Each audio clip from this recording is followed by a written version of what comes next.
How's it going, guys? Dustin again. Welcome back to another video. In this video, we're going to be going on how to spot like scam emails and how to detect if an email's actually from this company or if it's not, if it's potential like scam. They're just using big company logos to kind of trick you into thinking it's from them. So we're gonna go over a few examples and I'll show you what I do to spot it. And you'd be surprised, but a lot of them are pretty obvious. But when I used to work at a big retail store, and I specifically in tech and phone trouble and stuff, you'd see a lot of people just fall victim to anything, man. It could be the most obvious thing ever, and they fall victim to it. So that's why I really got moved into doing something like this and sharing the knowledge, because I just couldn't believe how many people would fall for it, and I wanted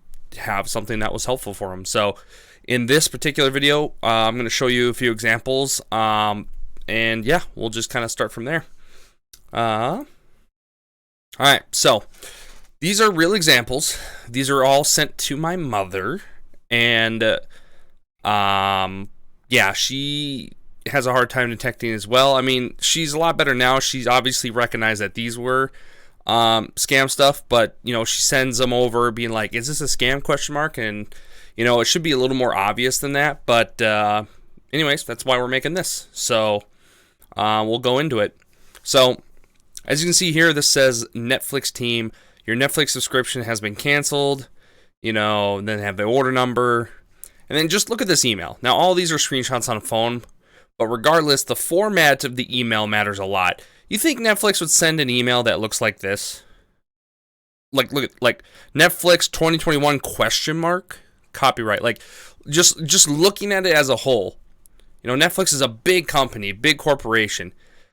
Like, they would never send out something that looks this horrible of an email. Like, this words are cut off. Everything is horrific in it.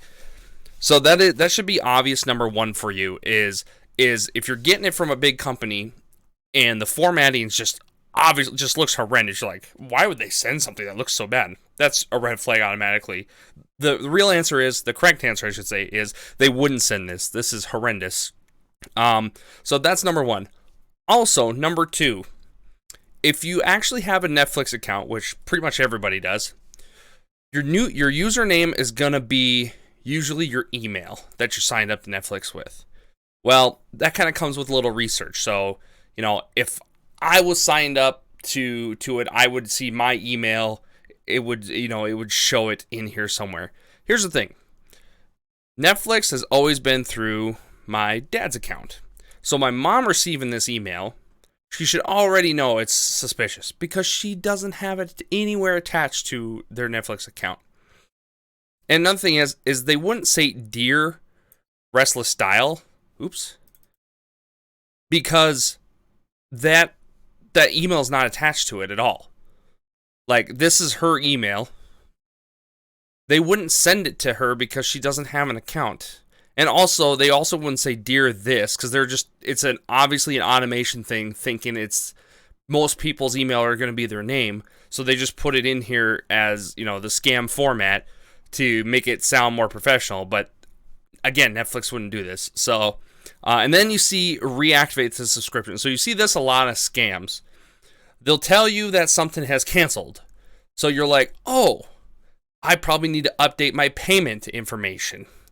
Well, guess what? They knew about that, so that's why they have a reactivate the subscription. Guess what? When you click that link, it's going to bring up a website that has card information, like entry blanks that you put in your card information. And guess what? Boom, they got your card stuff, and they're buying a million different things on Amazon with it. So the biggest thing is when it comes down to, if you actually think there's a scam one, or you actually think it's from Netflix, rather than clicking through the links in the emails, if it's something as simple as your subscription needs to be reactivated or you need to change payment method, I would literally just go to the Netflix website. Just go to the website and sign in. And then once you sign in, you can change your method on there. But at least then that you're on Netflix. So that is a big thing there. So anyways, this one's pretty obvious. It's the format's weird. That's not even sending to the correct person who actually has the Netflix account. Again, Netflix has been around since early 2000. Their copyright wouldn't be 2021. It would say something like from when they first opened, like 2008, would say, to now, to like 2023 or the current year. And then it wouldn't be a question mark there either. So just little things like that. But honestly, it's the format and who they send it to. That's kind of where you're looking. So we'll just go to another example here. So this one could be really hard, okay? So this looks like, because I use PayPal a lot, this is eerily similar to how PayPal makes their stuff look. So we went from one extreme to the next. We went to a really obvious one to one that's could be really tough. But I'll show you what I look at to determine whether or not it's fake or real. First of all, if you were to get an email like this, and you don't have a PayPal account, then you know it's a scam. That's why this was easily determined by my mother, because she does not have a PayPal account. So I don't know why she would get this. Correct answer is she wouldn't if she doesn't have a PayPal account. So it's obviously a scam because she doesn't have an account and this was sent to her, okay? So that's number one. Let's say you do have a PayPal account, like myself. I'm looking at this, I'm like, dang, this is crazy. Well, first thing I noticed immediately was this weird little, remember I was talking about the format of emails and how like professional emails would be in like mint condition. Everything formatted, everything would look correct, everything would look neat and tidy. This throws me off here, especially for a big company like PayPal. So this is red flag number one. But let's be real. Sometimes internet can be the internet. It can glitch. It can do weird stuff. So let's just say that doesn't immediately strike you. Cool. Understandable. The next thing is every email you get, you can see where it comes from. And what I mean by that is you can see who the sender is, okay? And everyone should know this. And if you don't, it is up here. So this is on her Gmail email, it looks like, that she's using at least for the purposes here. So if you look up here, it says service@paypal.com. And then underneath it, it says paid 108 at ccg1.cfd. Okay, so this should really throw you off because, first of all, when it says hello paid 108 CGG1, it's assuming that's your name. Guess what? PayPal would either have your actual name, or they would say hello with your like actual email name. Again, we know what my mom's email is. We saw it in the last one. It would say something along the lines of Restless Style. This doesn't. It says paid 108. Who the hell is that? That's not a real email. It's just something it generated, and it doesn't think anybody's gonna make any mind to it because they want you to look the pay invoice and all that and adjust stuff. So like, Billing Desk sent you an invoice. See, someone is sending her an invoice to pay for this. Who the hell is Billing Desk? Like, that's the thing, is like there's with the whole everything else looking legit from PayPal, like you also have to think about stuff you actually paid for and actually did. If you see something you're like, who the hell is Billing Desk? That would immediately be a red flag. Now, the first thing you don't want to do is say it is something you don't recognize. You're like, well, I'm just going to get rid of this and delete this. You don't want to click the link. You never want to click a link inside an email that you are immediately suspicious of.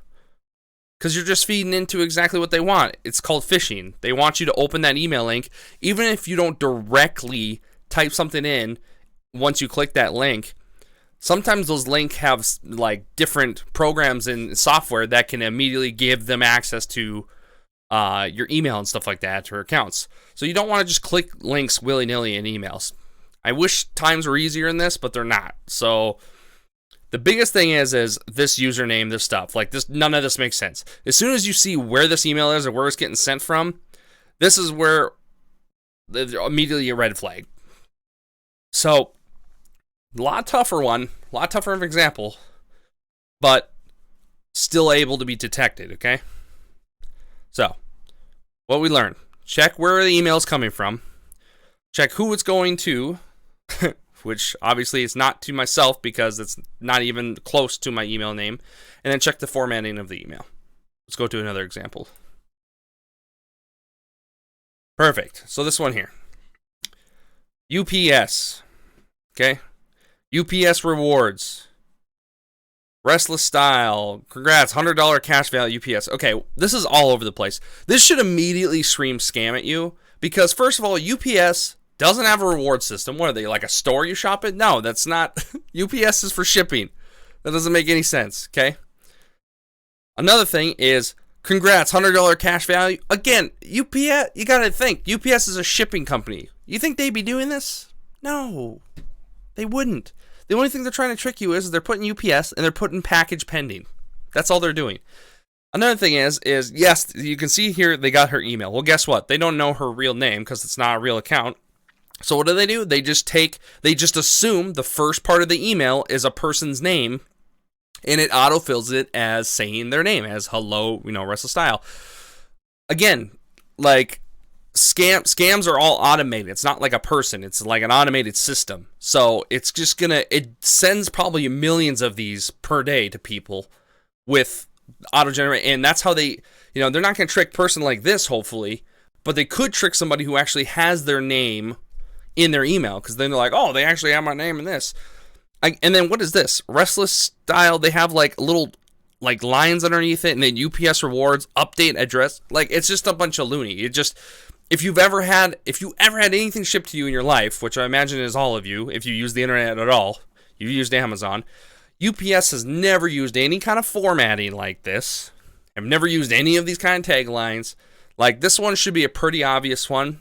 But again, the formatting, where it looks, this particular one, it wouldn't let us see who the actual email was, and we just got a screenshot of it, so I couldn't dig farther into it, but I guarantee you I could have seen, like, it was from a random-ass email, more than likely, too. So, that's an example. Move on to the next one. Here's another one. Someone just ran a background check on you. Public record update number 5597.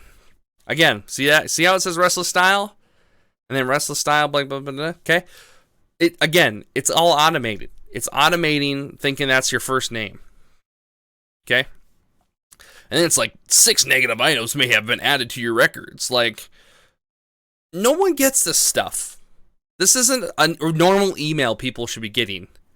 The only emails you should be worried about is ones you specifically remember signing up to. If you're getting other emails, like, we all get spam emails, okay? And we don't ever, and it's not stuff we, click on or we acknowledge. The only emails I ever look at or pay attention to is the emails that I know that I've actually signed up for, like, and that would be like from Amazon, from Facebook, Instagram, any shopping websites, Target, Walmart, any of those that you've shopped online before, how you have an account created on there. That should be obvious to you then what emails you signed up for and ones are actually like spam. So obviously this one's spam. I mean, again, look at the formatting. Like, the font is super tiny here, and then it's big lettering, and it's all over the place, and then a big unsubscribe, go here. This is a phishing link big time here too. Any spam email that tells you to click here to go to unsubscribe, it's just another way to get you to click on links and open stuff up. It sucks because there's not a good way to block spam emails. I've been very fortunate. Google has done wonders for my email. I use Gmail, and dude, they get every single spam stuff. Dude, I have like hundreds of thousands of emails and spam emails, and it all goes to the spam folder. It never pops into my stuff. They're really, really good. Occasionally, maybe one or two will slip in there. Not very often. Honestly, the biggest thing you would do is you would go to an email. Let's go to my email here, and let's say go to spam. Investor team. Here we go. This is a good old spam one. What I would do is, see, it already reports this as spam. It says, why is this message in your spam? Lots of messages from this place were identified as spam. See, Google already is recognizing these places as spam. They're really, really good.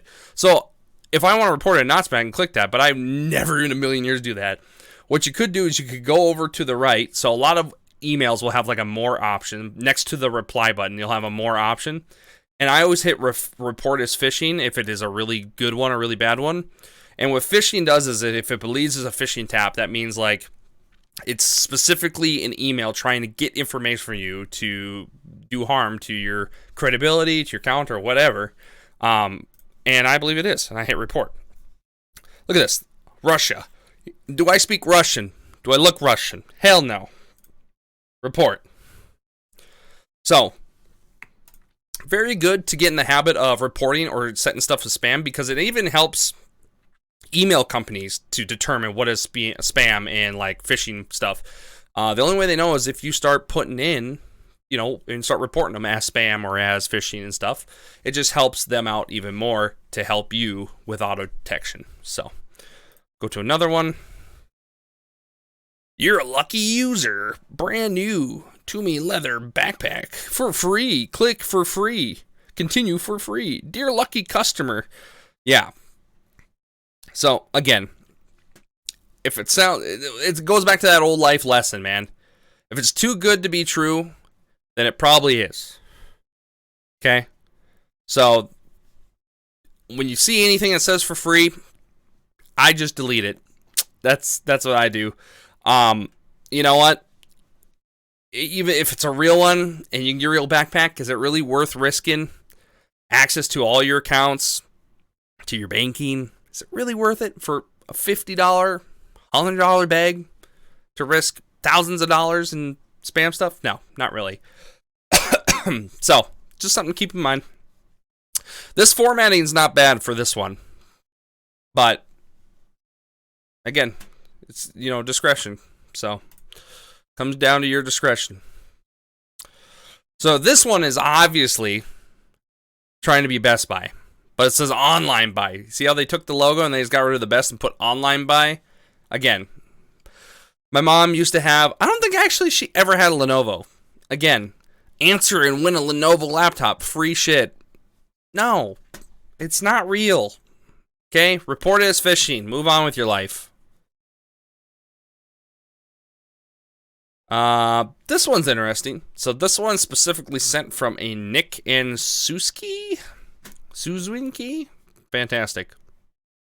Hey, existing customer, restlesstyle@msn.com. See, they did a really good job. Existing customer, and then they put their email, what they would have used to sign up. Look at this. This should already throw a big red flag for you. Thank you for choosing Geek Squad. Again. Okay, Geek Squad is a Best Buy thing, okay? You think Geek Squad would send it from a personal dude at Geek Squad? Hell no. Nobody at a retail place is going to give out their personal information and email customers. What, are you stupid? Hell no, they're not going to do that. If Geek Squad is emailing you, guess what? It'll probably be from a support@geeksquad.com. Shocker, I know. Or it'd be from bestbuy.com. It wouldn't be from a Nick Suzuki, okay? Who the fuck is that? No one knows, okay? It wouldn't be him. Also, just read the email, This confirmation email is to inform you that your annual subscription has been renewed for another year. Okay, so Best Buy does have an annual subscription, okay? But guess what? It's called Best Buy Total, okay? It's not called Geek Squad. Not even close. This is a good, and also, you would have, it says renewed. And you're renewed for another year. Did you know you were signed up for Best Buy? And if you immediate answer is like, I've never signed up anything for Best Buy, guess what? Then this email's bullshit. So you report it as phishing and move on with your life. Again, thank you, Geek Squad. Like, the spelling, why is Geek capitalized all the way through and then Squad? It doesn't make sense. It's very, very dumb. No. They wouldn't do that. Okay? Service activation, toll-free number. In Symphony. Yeah, whatever, bruh. Report it as phishing. Move on. Oh, I think that's it. That's all my examples. So as you can see, a lot of BS out there. Okay? Report. So, get in the habit of reporting for phishing. Remember, let's remember those things we just talked about, okay? The biggest thing is formatting of an email. If the email looks unprofessional or has weird capitalization issues or is like cut off and is kind of glitched, I would just delete it and move on. Okay? Next one, check who it's coming from, or who it's going to. You might get an email that doesn't even have anything to do with your name in it, but all of a sudden you got someone else's email sent to you. That doesn't make sense, right? Delete it, report it. It's not your stuff, or it's fake. Number 3, UPS, just be smart, common sense. UPS doesn't have a reward system. They don't sell. They're not like a store where you buy like groceries and clothing at $100 cash value. UPS wouldn't do that. You just got to be smart. You got to a lot of common sense is what it comes down to. And that's why we're making this, because if this wasn't obvious before, it should be very obvious now. Okay? So, email scams, okay? Good one to get into. That's pretty much it for this episode, guys. Thank you so much. And we'll see you guys in another video. Bye-bye.